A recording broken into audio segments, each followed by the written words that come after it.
सत श्री अकाल दोस्तों, अज का टॉपिक बड़ा इंपॉर्टेंट टॉपिक है। The farmer empowerment and protection agreement on service assurance and farm service ordinance 2020।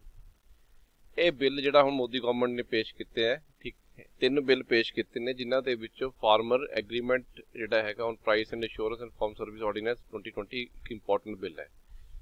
सारे जने इस बारे डिस्कस कर रहे हैं, पर नॉर्मल मोर दैन 80% लोगों को पता ही नहीं भी है की चीज़ बेसिकली ये है ना। देखो ये सारी जो बिल है बिल के अकॉर्डिंगली ही तुहानूं दसूंगा सारा कुछ। एक ही है, एक फार्मिंग एग्रीमेंट है बेसिकली, ठीक है। एक किने ministry of law and justice के अंडर बनया, ठीक है। ये 5 जून 2020 नूं ये एक लॉ बनया सीगा, ठीक है। फार्मिंग एग्रीमेंट है बेसिकली।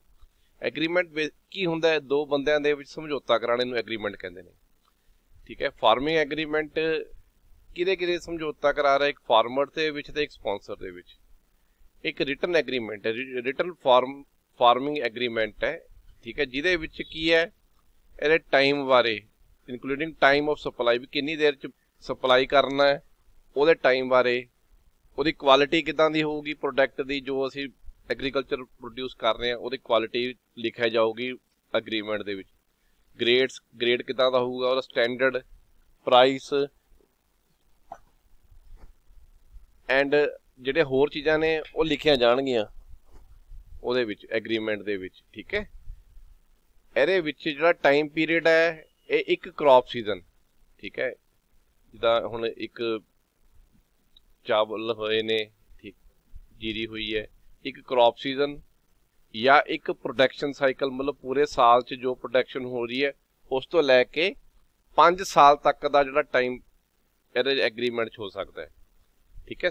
एक क्रॉप सीजन या एक प्रोडक्शन साइकिल तो लैके मैक्सीमम 5 साल तक का जो टाइम पीरियड है इस एग्रीमेंट दे विच हो सकता है।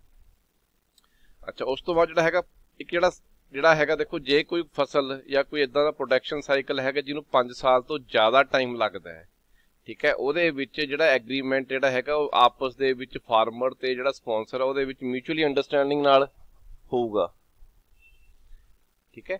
ਇਹ production cycle of any farming produces may be beyond 5 साल तो ज़्यादा अगर कुछ ਹੁੰਦਾ है, ठीक है, तो मैक्सीमम पीरियड ਜਿਹੜਾ ਹੈ ਉਹ एग्रीमेंट ਦੇ ਵਿੱਚ ਆਪਸ ਦੋਨੋਂ डिसाइड कर सकते हैं कितना पीरियड हैगा।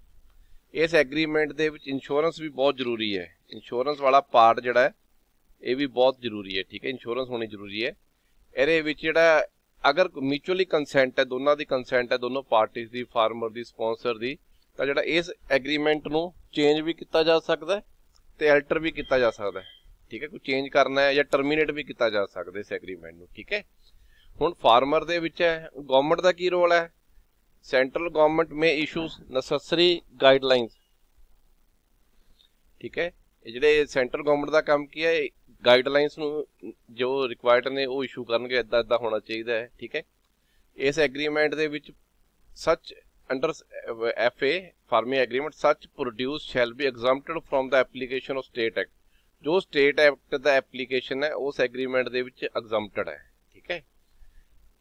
जिहड़ा है under FA obligation related to stock limits shall not be implemented. जो एक रुकावट सी स्टॉक लिमिट के रिगार्डिंग उस भी इस जिहड़ा फार्मिंग एग्रीमेंट है वो खत्म हो जाएगी। हुण स्पॉन्सर का की रोल रहेगा, स्पॉन्सर का की है जिहड़ा डिलीवरी रहेगा जो तुसी फार्म प्रोड्यूस फार्मर ने किया उहदे गेट तो, ठीक है, खेतों चों उहदे गेट तो लैके आएगा, ये स्पॉन्सर का काम है। Delivery taken from farm gate of farmer, ठीक है, उन क्वालिटी नूं इंस्पैक्ट करेगा। अगर थोड़ी सीड प्रोडक्शन हैगी, अगर ये एग्रीमेंट सीड प्रोडक्शन के रिगार्डिंग हैगा, जी पेमेंट है थोनू 2/3 पेमेंट जी है उस डिलीवरी के टाइम पर करनी पेगी, तो जी बाकी पेमेंट है थोनू विदिन 30 डेज करेगा स्पॉन्सर जो है, ठीक है। अगर ये जिहड़ा एग्रीमेंट है, ठीक, ये थोड़ा किसी होर केस के लिए है, अगर सीड प्रोडक्शन तो इलावा किसी फसल लिए है, ठीक है, तो जो डिलीवरी होएगी नाल दी नाल उस टाइम पेमेंट हो जाएगी स्पॉन्सर, ठीक है जी। उस तो बाद फार्मर्स का की है, फार्मर्स अपनी फसल नूं इंटरस्टेट विदिन पंजाब, आप पंजाब की गल करते हैं, पंजाब च रहिंदे, पंजाब की इंटरस्टेट या किसी इंट्रास्टेट तो इंटरस्टेट किसी भी पंजाब दे विच या पंजाब दे बाहर किसी भी जगह ते बेच सकता है, ਕਿਹਦੇ ਥਰੂ ਵੇਚ ਸਕਦਾ ਹੈ? ਫਾਰਮਰ ਪ੍ਰੋਡਿਊਸਰ ਆਰਗੇਨਾਈਜੇਸ਼ਨ ਜਿਹਨੂੰ FPO ਕਹਿੰਦੇ ਨੇ, ਉਹਨਾਂ ਦੇ ਥਰੂ ਵੇਚ ਸਕਦਾ। ਤੇ ਐਗਰੀਕਲਚਰ ਕੋਆਪਰੇਟਿਵ ਸੁਸਾਇਟੀਜ਼ ਜਿਹੜੇ ਨੇ, ਜਿਹਨਾਂ ਨੂੰ ACS ਕਹਿੰਦੇ ਨੇ, ਇਹਨਾਂ ਦੇ ਥਰੂ ਇਹ ਫਾਰਮਰ ਪੰਜਾਬ ਜਾਂ ਪੰਜਾਬ ਤੋਂ ਬਾਹਰ ਕਿਸੇ ਵੀ ਜਗ੍ਹਾ ਤੇ ਆਪਣੀ ਫਸਲ ਨੂੰ ਵੇਚ ਸਕਦਾ ਹੈ। ਪਰ ਇਹਨਾਂ ਕੋਲ ਜਿਹੜੀ FPO ਜਾਂ ACS, ਇਹਨਾਂ ਕੋਲ ਪੈਨ ਕਾਰਡ ਹੋਣਾ ਜ਼ਰੂਰੀ ਹੈ, ਠੀਕ ਹੈ। ਹੁਣ ਗਵਰਨਮੈਂਟ ਦਾ ਕੀ ਰੋਲ ਹੈ? ਗਵਰਨਮੈਂਟ ਦਾ ਰੋਲ ਹੈ ਇਹਨੇ ਪ੍ਰਿਸਕ੍ਰਾਈਬਡ ਕਰਨੇ ਸਿਸਟਮ, ਪੂਰਾ ਇਲੈਕਟ੍ਰੋਨਿਕ ਰਜਿਸਟ੍ਰੇਸ਼ਨ ਆਫ ਟ੍ਰੇਡਰਸ, ਜਿਹੜੀ ਟ੍ਰੇਡਰਸ ਨੇ ਜਿਹੜੇ ਹੈਗੇ ਨੇ, ਇਹਨਾਂ ਦੀ ਰਜਿਸਟ੍ਰੇਸ਼ਨ, ਇਹਨਾਂ ਦੀ ਟ੍ਰਾਂਜੈਕਸ਼ਨ ਤੇ ਮੋਡ ਆਫ ਪੇਮੈਂਟ ਨੂੰ ਇਹਨਾਂ ਨੇ ਕੀ ਕਰਨਾ ਹੈ? ਇੱਕ ਪ੍ਰਿਸਕ੍ਰਾਈਬ ਕਰਨਾ ਵੀ ਇਸ ਤਰੀਕੇ ਨਾਲ ਹੋਣਾ ਚਾਹੀਦਾ ਹੈ। ਟ੍ਰੇਡਰ ਦਾ ਰੋਲ ਕੀ ਹੈ? ਟ੍ਰੇਡਰ ਦਾ ਰੋਲ ਕੀ ਹੈ? ਜਾਂ ਤਾਂ ਸੇਮ ਡੇ ਇਹਨਾਂ ਨੇ ਪੇਮੈਂਟ ਕਰਨੀ ਹੈ, ਜਾਂ ਵਿਦਿਨ 3 ਵਰਕਿੰਗ ਡੇਜ਼ ਜਿਹੜੀ ਹੈ ਕਿਸਾਨਾਂ ਨੂੰ ਪੇਮੈਂਟ ਕਰਨਗੇ, ਜੋ ਇਸ ਬਿੱਲ ਦੇ ਵਿੱਚ ਇਹਨਾਂ ਦਾ ਰੋਲ ਹੈਗਾ। ਅੱਛਾ, ਇੱਕ ਹੋਰ ਬੜੀ ਇੰਪੋਰਟੈਂਟ ਚੀਜ਼ ਹੈ ਪਰਮਾਨੈਂਟ ਸਟਰਕਚਰ ਔਰ ਮੋਡੀਫਿਕੇਸ਼ਨ, ਠੀਕ ਹੈ। ਇਹ ਦੇਖੋ ਜਿਹੜਾ ਤੁਹਾਡਾ ਐਗਰੀਮੈਂਟ ਹੈ, ਠੀਕ ਹੈ, ਐਗਰੀਮੈਂਟ ਦੇ ਵਿੱਚ ਕੀ ਹੈ? shall be entered into the purpose, no FA shall be entered into the purpose। ਇਸ FA ਐਗਰੀਮੈਂਟ ਦਾ ਜਿਹੜਾ ਹੈਗਾ ਫਾਰਮਿੰਗ ਐਗਰੀਮੈਂਟ ਦੇ ਵਿੱਚ ਕੋਈ ਟਰਾਂਸਫਰ ਨਹੀਂ ਹੋਣੀ ਚਾਹੀਦੀ, ਕੋਈ ਇਨਕਲੂਡਿੰਗ ਸੇਲਸ ਦਾ ਇਹਦੇ ਵਿੱਚ ਕੋਈ ਲੈਣਾ ਦੇਣਾ ਨਹੀਂ ਹੈਗਾ। ਲੀਜ਼ ਕੋਈ ਤੁਸੀਂ ਮੌਰਟਗੇਜ ਕਰਦੇ ਹੋ, ਠੀਕ ਹੈ, ਆਫ ਦਾ ਲੈਂਡ ਔਰ ਪ੍ਰੀਮਿਸਿਸ ਆਫ ਦਾ ਫਾਰਮਰ, ਕਿਸੇ ਕਿਸਾਨ ਦੀ ਜ਼ਮੀਨ ਨੂੰ ਜਾਂ ਪ੍ਰੀਮਿਸਿਸ ਨੂੰ ਕੋਈ ਮੌਰਟਗੇਜ, ਇਹਨਾਂ ਦੇ ਵਿੱਚ ਉਹਦਾ ਕੋਈ ਹੈ ਨਹੀਂ, ਠੀਕ ਹੈ। ਹੁਣ ਦੇਖੋ, ਜੇ ਕੋਈ ਮਤਲਬ ਕਿਸਾਨ ਦੀ ਜਗ੍ਹਾ ਦੇ ਉੱਤੇ ਜਾਂ ਕਿਸਾਨ ਦੇ ਜੋ ਖੇਤਾਂ ਉੱਤੇ ਜਾਂ ਕਿਸੇ ਪ੍ਰੀਮਿਸਿਸ ਉੱਤੇ ਕੋਈ ਜਿਹੜਾ ਸਪਾਂਸਰ ਹੈ ਕੋਈ ਪਰਮਾਨੈਂਟ ਸਟਰਕਚਰ ਬਣਾਉਂਦਾ ਅਗਰ, ਠੀਕ ਹੈ, ਜਾਂ ਉਹਦੇ 'ਚ ਮੋਡੀਫਿਕੇਸ਼ਨ ਕਰਦਾ ਕਿਸੇ ਸਟਰਕਚਰ ਦੇ ਵਿੱਚ, ਠੀਕ ਹੈ, ਠੀਕ ਹੈ, ਉਹ ਉਸ ਨੂੰ ਜਦੋਂ ਕੰਟਰੈਕਟ ਖਤਮ ਹੋ ਰਿਹਾ, ਕੰਟਰੈਕਟ ਖਤਮ ਹੋਣ ਤੋਂ ਪਹਿਲਾਂ ਸਪਾਂਸਰ ਦੀ ਜ਼ਿੰਮੇਵਾਰੀ ਬਣਦੀ ਹੈ ਉਸ ਸਟਰਕਚਰ ਨੂੰ ਰਿਮੂਵ ਕਰਨਾ, ਠੀਕ ਹੈ, ਤੇ ਉਸ ਨੂੰ ਓਰੀਜਨਲ ਕੰਡੀਸ਼ਨ ਦੇ ਵਿੱਚ ਲੈ ਕੇ ਆਣਾ ਆਪਣੇ ਖਰਚੇ ਤੇ, ਠੀਕ ਹੈ। ਅਗਰ ਉਹ ਨਹੀਂ ਕਰੇਗਾ, ਅਗਰ ਉਹ ਐਗਰੀਮੈਂਟ ਐਕਸਪਾਇਰ ਹੋ ਜਾਂਦਾ, ਉਸ ਤੋਂ ਬਾਅਦ ਜਿਹੜੀ ਓਨਰਸ਼ਿਪ ਹੈ ਉਸ ਪਰਮਾਨੈਂਟ ਸਟਰਕਚਰ ਦੀ ਜਾਂ ਮੋਡੀਫਿਕੇਸ਼ਨ ਦੀ, ਉਹ ਜਿਹੜੀ ਹੈਗੀ ਉਹ ਫਾਰਮਰ ਦੀ ਹੋ ਜਾਏਗੀ, ਠੀਕ ਹੈ। ਉਹਦੀ ਜ਼ਿੰਮੇਵਾਰੀ ਬਣਦੀ ਹੈ ਸਪਾਂਸਰ ਦੀ ਵੀ ਉਸ ਨੂੰ ਪਰਮਾਨੈਂਟ ਸਟਰਕਚਰ ਅਗਰ ਜੇ ਕੋਈ ਬਣਾਇਆ ਜਾਂ ਮੋਡੀਫਿਕੇਸ਼ਨ ਕੀਤੀ ਹੈ, ਉਸ ਨੂੰ ਐਜ਼ ਇਟ ਇਜ਼ ਰਿਮੂਵ ਕਰਕੇ, ਠੀਕ ਹੈ, ਜੋ ਓਰੀਜਨਲ ਪੋਜੀਸ਼ਨ ਸੀ, ਓਰੀਜਨਲ ਕੰਡੀਸ਼ਨ ਸੀ, ਉਹਦੇ ਵਿੱਚ ਲੈ ਕੇ ਆਣਾ ਤੇ ਕਿਸਾਨ ਨੂੰ ਦੇਣਾ। ਨਹੀਂ ਹੋਊਗਾ ਤਾਂ ਉਹ ਸਾਰਾ ਚੀਜ਼ਾਂ ਜਿਹੜੀਆਂ ਨੇ ਉਹ ਫਾਰਮਰ ਦੀ ਹੋ ਜਾਣ। ਹੁਣ ਕੁਝ ਡਿਸਪਿਊਟ ਜਿਹੜੇ ਨੇ ਉਹਨਾਂ ਦੀ ਸੈਟਲਮੈਂਟ ਅਥਾਰਟੀ ਹੈ, ਠੀਕ ਹੈ। ਪਹਿਲਾ ਹੈਗਾ ਕੰਸਾਈਲੇਸ਼ਨ ਪ੍ਰੋਸੈਸ, ਇਹਨੂੰ ਮਤਲਬ ਆਪਾਂ ਕਹਿੰਦੇ ਸਮਝੌਤਾ ਕਰਾਉਣ ਦਾ ਪ੍ਰੋਸੈਸ ਹੈ। ਕੰਸਾਈਲੇਸ਼ਨ ਪ੍ਰੋਸੈਸ ਵਿੱਚ ਸਮਝੌਤਾ ਕਰਾਉਣ ਦੇ ਵਿੱਚ ਇੱਕ ਪਾਰਟੀ ਦੂਸਰੀ ਪਾਰਟੀ ਦੇ ਵਿੱਚ ਸਮਝੌਤਾ ਕਰਾਉਣਾ ਹੈ। ਸਭ ਤੋਂ ਪਹਿਲੀ ਸਟੇਜ ਦੇ ਵਿੱਚ ਕੰਸਾਈਲੇਸ਼ਨ ਬੋਰਡ ਹੋਏਗਾ, ਜਿਹਦੇ ਵਿੱਚ ਰਿਪਰੈਜ਼ੈਂਟੇਟਿਵ ਆਫ ਬੋਥ ਪਾਰਟੀਜ਼, ਠੀਕ ਹੈ, ਦੋਨੋਂ ਪਾਰਟੀ ਦੇ ਰਿਪਰੈਜ਼ੈਂਟੇਟਿਵ ਹੋਣਗੇ, ਠੀਕ ਹੈ। ਫਿਰ ਹੈਗਾ SDM, ਸਬ ਡਿਵੀਜ਼ਨਲ ਮੈਜਿਸਟ੍ਰੇਟ, ਇਹਦਾ ਰੋਲ ਆ ਜਾਏਗਾ। ਅਗਰ ਇਹਨਾਂ ਤੋਂ ਫੈਸਲਾ ਨਹੀਂ ਹੋਏਗਾ ਕੰਸਾਈਲੇਸ਼ਨ ਬੋਰਡ ਤੋਂ, ਫਿਰ SDM ਹੈ। ਫਿਰ SDM ਦੇ ਵਿੱਚ ਸਬ ਡਿਵੀਜ਼ਨਲ ਅਥਾਰਟੀ, ਠੀਕ ਹੈ, ਇਹਨਾਂ ਦਾ ਰੋਲ ਕੀ ਹੋ ਜਾਏਗਾ? ਸਬ ਡਿਵੀਜ਼ਨਲ ਅਥਾਰਟੀ ਵਾਲਾ ਰੋਲ ਹੋ ਜਾਏਗਾ। ਇਹਦੀ ਜਿਹੜੀ ਵੈਲਿਊ ਹੈ ਉਹ ਜਿਹਦਾ ਸਿਵਲ ਕੋਰਟ ਦੀ ਜੱਜ ਦੀ ਵਾਲੀ ਇਹਨਾਂ ਦੀ ਵੈਲਿਊ ਹੋਏਗੀ SDM ਦੀ। ਜੇ SDM ਤੋਂ ਵੀ ਫੈਸਲਾ ਨਹੀਂ ਹੁੰਦਾ, ਫਿਰ ਐਪੀਲੇਟ ਅਥਾਰਟੀ ਹੋਏਗੀ, ਜਿਹਦੇ ਵਿੱਚ ਕਲੈਕਟਰ ਹੈ ਜਾਂ ਐਡੀਸ਼ਨਲ ਕਲੈਕਟਰ ਹੈ, ਜਿਹੜਾ ਕਿ ਕਲੈਕਟਰ ਨੇ ਅਪੁਆਇੰਟ ਕਰਨਾ ਹੈ। ਇਹਨਾਂ ਦੀ ਜਿਹੜੀ ਡਿਸੀਜਨ ਦੀ ਵੈਲਿਊ ਵੀ ਸਿਵਲ ਕੋਰਟ ਦੇ ਜਿੰਨੀ ਹੋਏਗੀ, ਠੀਕ ਹੈ। ਇੱਕ ਕੰਡੀਸ਼ਨ ਹੋਰ ਵੀ, ਜਿਹੜੀ ਰਜਿਸਟ੍ਰੇਸ਼ਨ ਅਥਾਰਟੀ ਹੈ ਜਾਂ ਤੁਹਾਡੇ SDA ਨੇ, ਸਬ ਡਿਵੀਜ਼ਨ ਅਥਾਰਟੀ ਹੈ, AA ਨੇ, ਐਪੀਲੇਟ ਅਥਾਰਟੀ, ਸਾਰੇ ਪਬਲਿਕ ਸਰਵੈਂਟ ਹੋਣੇ ਚਾਹੀਦੇ ਨੇ, ਸਰਕਾਰ ਦੇ ਮੁਲਾਜ਼ਮ ਹੋਣੇ ਚਾਹੀਦੇ ਨੇ, ਪਬਲਿਕ ਸਰਵੈਂਟ। ਦੇਖੋ, ਜਿਹੜਾ ਤੁਹਾਡਾ ਡਿਸਪਿਊਟ ਹੈ, ਠੀਕ ਹੈ, ਅਗਰ ਇਸ ਡਿਸਪਿਊਟ ਦੇ ਅਗੇਂਸਟ ਕੋਈ ਸੂਟ ਨਹੀਂ ਹੈ, ਕੋਈ ਪ੍ਰੋਸੀਕਿਊਸ਼ਨਸ ਨਹੀਂ ਹੈ, ਔਰ ਅਦਰ ਲੀਗਲ ਪ੍ਰੋਸੀਡਿੰਗ ਜਿਹੜੀਆਂ ਨੇ ਤੁਸੀਂ ਕੋਈ ਬੰਦਾ ਨਹੀਂ ਕਰ ਸਕਦਾ, ਠੀਕ ਹੈ। ਕਿਹਦੇ ਅਗੇਂਸਟ? ਜਿਹਦਾ ਸੈਂਟਰਲ ਗਵਰਨਮੈਂਟ ਦੇ ਅਗੇਂਸਟ, ਸਟੇਟ ਗਵਰਨਮੈਂਟ ਦੇ ਅਗੇਂਸਟ, ਠੀਕ ਹੈ, RA ਦੇ ਅਗੇਂਸਟ, ਠੀਕ ਹੈ, ਤੁਹਾਡਾ ਰਜਿਸਟ੍ਰੇਸ਼ਨ ਅਥਾਰਟੀ ਦੇ ਅਗੇਂਸਟ, ਤੁਹਾਡੀ ਸਬ ਡਿਵੀਜ਼ਨਲ ਅਥਾਰਟੀ ਦੇ ਅਗੇਂਸਟ, ਤੁਹਾਡੀ ਐਪੀਲੇਟ ਅਥਾਰਟੀ ਦੇ, ਔਰ ਅਦਰ ਪਰਸਨ ਕੋਈ ਵੀ ਹੋਰ ਜਿਹੜਾ ਗੁੱਡ ਫੇਥ ਦੇ ਇਹਦੇ ਵਿੱਚ ਕੰਮ ਕਰ ਰਿਹਾ, ਕਿਸੇ ਤੇ ਕੋਈ ਕੇਸ ਨਹੀਂ ਕਰ ਸਕਦੇ। ਨੋ ਪ੍ਰੋਸੀਕਿਊਸ਼ਨ, ਨੋ ਸੂਟ, ਠੀਕ ਹੈ, ਕੋਈ ਲੀਗਲ ਪ੍ਰੋਸੀਡਿੰਗ ਨਹੀਂ ਹੋ ਸਕਦੀ। No civil court shall have jurisdiction to enter any suit or proceeding। Civil court ਦੀ ਕੋਈ ਅਥਾਰਟੀ ਨਹੀਂ ਹੈ। ਜੋ ਡਿਸੀਜਨ ਲੈ ਲਿਆ SDM ਨੇ ਜਾਂ ਤੁਹਾਡੀ ਜਿਹੜੀ ਐਪੀਲੇਟ ਅਥਾਰਟੀ ਦੇ ਕਲੈਕਟਰ ਨੇ, that is final। This ordinance is not applied to stock exchange and clearing corporations। ਇਹਨਾਂ ਤੇ ਸਟਾਕ ਐਕਸਚੇਂਜ ਤੇ ਕਲੀਅਰਿੰਗ ਕਾਰਪੋਰੇਸ਼ਨਸ ਤੇ ਇੰਪਲੀਮੈਂਟ ਨਹੀਂ ਹੁੰਦਾ।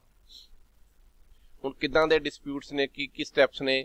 ਜਿੱਦਾਂ ਕੋਈ ਐਗਰੀਮੈਂਟ ਤੁਹਾਡਾ ਹੈਗਾ farming agreement dispute refer to CB, ਪਹਿਲੇ ਤਾਂ ਤੁਹਾਡਾ ਕੰਸਾਈਲੇਸ਼ਨ ਬੋਰਡ ਦੇ ਵਿੱਚ ਜਾਏਗਾ, ਠੀਕ ਹੈ। ਕੰਸਾਈਲੇਸ਼ਨ ਬੋਰਡ ਨੇ ਤੁਹਾਡਾ ਸੈਟਲ ਡਿਸਪਿਊਟ ਕਰਨਾ ਵਿਦਿਨ 30 ਡੇ। ਦੋਨੋਂ ਪਾਰਟੀਆਂ ਨੂੰ ਬਿਠਾ ਕੇ, ਉਹਨਾਂ ਦੇ ਮੈਂਬਰ ਵੀ ਬਿਠਾਣੇ, ਉਹਨਾਂ ਮੈਂਬਰ ਦੇ 30 ਦਿਨਾਂ 'ਚ ਕਰਨਾ। ਜੇ ਅਗਰ 30 ਦਿਨਾਂ 'ਚ ਨਹੀਂ ਹੁੰਦਾ, ਠੀਕ ਹੈ, ਫਿਰ ਐਸਡੀਐਮ ਕੋਲ ਜਾਏਗਾ। ਐਸਡੀਐਮ ਨੇ ਕੀ ਕਰਨਾ, ਇੱਕ ਕਮੇਟੀ ਬਿਠਾਏਗਾ, ਸਬ ਡਿਵੀਜ਼ਨਲ ਅਥਾਰਟੀ, ਇਹਨਾਂ ਨੇ 30 ਦਿਨਾਂ 'ਚ ਸੋਲਵ ਕਰਨਾ। ਅਗਰ ਇਹਨਾਂ ਤੋਂ ਵੀ ਨਹੀਂ ਹੁੰਦਾ, ਫਿਰ ਐਪੀਲੇਟ ਅਥਾਰਟੀ 'ਚ ਜਾਏਗਾ, ਜਿਹਦੇ 'ਚ ਕਲੈਕਟਰ ਜਾਂ ਐਡੀਸ਼ਨਲ ਕਲੈਕਟਰ ਜੋ ਵੀ ਅਪਾਇੰਟ ਕਰਨਗੇ ਕਲੈਕਟਰ ਸਾਹਿਬ, ਉਹਦੇ ਵਿੱਚ ਹੋਏਗਾ। ਇਹ ਵੀ 30 ਦਿਨਾਂ ਦੇ ਵਿੱਚ ਇੱਦਾਂ ਸਟੈਪ ਬਾਏ ਸਟੈਪ ਇਹ ਹੋਏਗਾ, ਠੀਕ ਹੈ। ਕੋਈ ਇਹਦੇ ਵਿੱਚ ਇਹ ਜਿਹੜੇ ਜੋ ਡਿਸੀਜ਼ਨ ਐਸਡੀਏ ਨੇ ਲੈ ਲਿਆ ਜਾਂ ਐਸਡੀਐਮ ਨੇ ਜਾਂ ਕਲੈਕਟਰ ਨੇ ਲੈ ਲਿਆ, ਠੀਕ ਹੈ, ਉਹ ਇਕੁਇਵਲੈਂਟ ਹੈ ਇੱਕ ਸਿਵਲ ਕੋਰਟ ਦੇ ਜੱਜ ਦੇ, ਠੀਕ ਹੈ। ਡਿਸਪਿਊਟ ਕਿਸ ਤਰ੍ਹਾਂ ਦੇ ਹੋ ਸਕਦੇ ਨੇ, ਦੇਖੋ ਜੋ ਲਿਖਿਆ ਹੈ, if sponsored fails to make payment on the amount due to the for, ਅਗਰ ਕੋਈ ਸਪਾਂਸਰ ਜਿਹੜੀ ਪੈਂਡਿੰਗ ਅਮਾਊਂਟ, ਜਿੱਦਾਂ ਮੰਨ ਲਓ 10 ਲੱਖ ਦੇ ਵਿੱਚ ਤੁਹਾਡੀ ਇਹਨਾਂ ਦੀ ਸਪੋਜ਼ ਗੱਲ ਜੋ ਫਾਈਨਲ ਐਗਰੀਮੈਂਟ ਹੋਇਆ, ਸਪੋਜ਼ 5 ਲੱਖ ਪੇਮੈਂਟ ਰਹਿ ਗਈ ਤੇ 5 ਲੱਖ ਰਹਿ ਗਈ, ਤੇ 5 ਲੱਖ ਦੇ ਉੱਤੇ ਪੈਨਲਟੀ ਦੇਣੀ ਪਏਗੀ 1.5 ਟਾਈਮ, 1.5 ਗੁਣਾ ਜ਼ਿਆਦਾ ਜਿੰਨੀ ਪੈਂਡਿੰਗ ਅਮਾਊਂਟ ਪਈ ਹੈ, ਇਹ ਸਪਾਂਸਰ ਨੂੰ ਦੇਣੀ ਪਏਗੀ, ਠੀਕ ਹੈ। ਦੂਸਰਾ ਕੀ ਹੈ, ਅਗਰ ਕਿਸੇ ਕਿਸਾਨ ਨੇ ਕੋਈ ਐਡਵਾਂਸ ਪੇਮੈਂਟ ਲਿਆ ਹੈ, ਠੀਕ ਹੈ, ਤੇ ਉਹ ਕੋਈ ਪ੍ਰੋਬਲਮ ਡਿਸਪਿਊਟ ਚੱਲ ਰਿਹਾ, ਸੱਚ ਅਮਾਊਂਟ ਸ਼ੈਲ ਨਾਟ ਐਕਸੀਡ ਦਾ ਐਕਚੁਅਲ ਕਾਸਟ ਇਨਕਰਡ ਬਾਈ ਦਾ ਸਪਾਂਸਰ, ਇਹ 19 ਕੀ ਅਮਾਊਂਟ ਹੋਏਗੀ ਜਿਹੜੀ ਐਕਚੁਅਲ ਕਾਸਟ ਜਿਹੜੀ ਹੈ ਉਹ ਸਪਾਂਸਰ ਨੇ ਇਨਕਰ ਕੀਤੀ ਹੈ, ਠੀਕ ਹੈ। ਅਗਰ ਕੋਈ ਤੁਹਾਡੀ ਫਲੱਡਸ ਜਾਂ ਸੋਕਾ ਪੈ ਜਾਂਦਾ, ਕੋਈ ਬੈਡ ਵੈਦਰ, ਅਰਥਕੁਏਕ, ਐਪੀਡੈਮਿਕ, ਜਿੱਦਾਂ ਅੱਜ ਕੱਲ੍ਹ ਹੁਣ ਕਰੋਨਾ ਡਿਜ਼ੀਜ਼ ਫੈਲੀ ਹੋਈ ਹੈ, ਇਨਸੈਕਟ ਪੈਸਟ ਨੇ, ਜੇ ਕੋਈ ਇੱਦਾਂ ਦੀ ਕੋਈ ਜਿਹੜੀ ਕੋਈ ਇੱਦਾਂ ਦਾ ਕੋਈ ਸਿਚੁਏਸ਼ਨ ਅਗਰ ਕ੍ਰੀਏਟ ਹੋ ਜਾਂਦੀ ਹੈ, ਠੀਕ ਹੈ, ਉਹਦੇ ਵਿੱਚ ਕੀ ਡਿਸੀਜਨ ਹੋਏਗਾ, no order for recovery of amount shall be passed against the farmer, ਨੂੰ ਕੋਈ ਆਰਡਰ ਨਹੀਂ ਹੋਏਗਾ ਰਿਕਵਰੀ ਲਈ, ਠੀਕ ਹੈ, ਠੀਕ ਹੈ। ਫਾਰਮਰ ਤੇ ਕੋਈ ਉਹ ਆਰਡਰ ਨਹੀਂ ਹੋਏਗਾ ਵੀ ਉਹਦੇ ਲਈ ਵਾਪਸੀ ਲਈ, ਠੀਕ ਹੈ। ਕੁਛ ਜਿਹੜੀਆਂ ਡਾਇਰੈਕਸ਼ਨਸ ਨੇ ਉਹ ਜਿਹੜੀਆਂ ਨੇ ਸੈਂਟਰਲ ਗਵਰਨਮੈਂਟ ਦਾ ਰੋਲ ਕੀ ਹੈ, ਇਹਨਾਂ ਦਾ ਕੰਮ ਸਿਰਫ ਡਾਇਰੈਕਸ਼ਨ ਦੇਣ ਦਾ, ਟਾਈਮ ਟੂ ਟਾਈਮ ਜਿੱਦਾਂ ਅਲੱਗ-ਅਲੱਗ ਟਾਈਮ ਤੇ ਇਹਨਾਂ ਲੱਗੇਗਾ, ਇਹਨਾਂ ਨੇ ਡਾਇਰੈਕਸ਼ਨ ਦੇਣੀਆਂ ਸੈਂਟਰਲ ਗਵਰਨਮੈਂਟ ਨੇ, ਤੇ ਸਟੇਟ ਗਵਰਨਮੈਂਟ ਦਾ ਕੰਮ ਕੀ ਹੈ, ਇੰਪਲੀਮੈਂਟੇਸ਼ਨ ਇਹਨਾਂ ਚੀਜ਼ਾਂ ਦੀ। ਇਹ ਬਹੁਤ ਇੰਪੋਰਟੈਂਟ ਬਿੱਲ ਹੈ ਸਾਡੇ ਪੰਜਾਬ ਹਰਿਆਣਾ ਦੇ ਵਿੱਚ। ਇਸ ਦੇ ਅਗੇਂਸਟ ਜਿਹੜੀਆਂ ਕਿਸਾਨ ਜਥੇਬੰਦੀਆਂ ਨੇ, 31 ਤੋਂ ਜ਼ਿਆਦਾ ਕਿਸਾਨ ਜਥੇਬੰਦੀਆਂ, ਸਾਡੇ ਜਿਹੜੇ ਸਿੰਗਰ ਭਰਾ ਨੇ, ਹੋਰ ਬਹੁਤ ਸਾਰੇ ਜਿਹੜੇ ਨੇ ਉਹ ਲੋਕ ਲੱਖਾਂ ਦੀ ਗਿਣਤੀ ਦੇ ਵਿੱਚ ਲੋਕ ਇਹਦੇ ਅਗੇਂਸਟ ਨੇ। ਬਟ ਇਸ ਬਿੱਲ ਨੂੰ ਤੁਸੀਂ ਇੱਕ ਵਾਰ ਜ਼ਰੂਰ ਸਮਝੋ, ਅਗੇਂਸਟ ਜਾਂ ਫੇਵਰ ਇਹ ਤੁਹਾਡਾ ਆਪਣਾ ਇੱਕ ਡਿਸੀਜ਼ਨ ਹੈ, ਠੀਕ ਹੈ। ਪਰ ਸਾਨੂੰ ਪਤਾ ਹੋਣਾ ਚਾਹੀਦਾ। ਮੈਂ ਵੀ ਬਹੁਤ ਜਗ੍ਹਾ ਤੇ ਦੇਖਿਆ, ਲੋਕਾਂ ਨਾਲ ਪੁੱਛਿਆ, ਪਰ ਕਿਸੇ ਨੂੰ ਇਹਦੇ ਬਾਰੇ ਨਹੀਂ ਪਤਾ। ਫਿਰ ਮੈਂ ਇਸ ਤੇ ਥੋੜਾ ਜਿਹਾ ਵਰਕਆਊਟ ਕੀਤਾ, ਸਟੱਡੀ ਕੀਤਾ ਤੇ ਤੁਹਾਨੂੰ ਦੱਸਿਆ, ਠੀਕ ਹੈ। ਤੁਸੀਂ ਇਹਨੂੰ ਜ਼ਰੂਰ ਅੱਗੇ ਸ਼ੇਅਰ ਕਰੋ ਤਾਂ ਕਿ ਸਾਰਿਆਂ ਨੂੰ ਪਤਾ ਲੱਗ ਸਕੇ ਬੇਸਿਕਲੀ ਫਾਰਮਿੰਗ ਐਗਰੀਮੈਂਟ ਦੇ ਵਿੱਚ ਹੈ ਕੀ ਕਰ ਸਕਦੇ ਆ, ਕੀ ਨਹੀਂ ਕਰ ਸਕਦੇ। ਧੰਨਵਾਦ।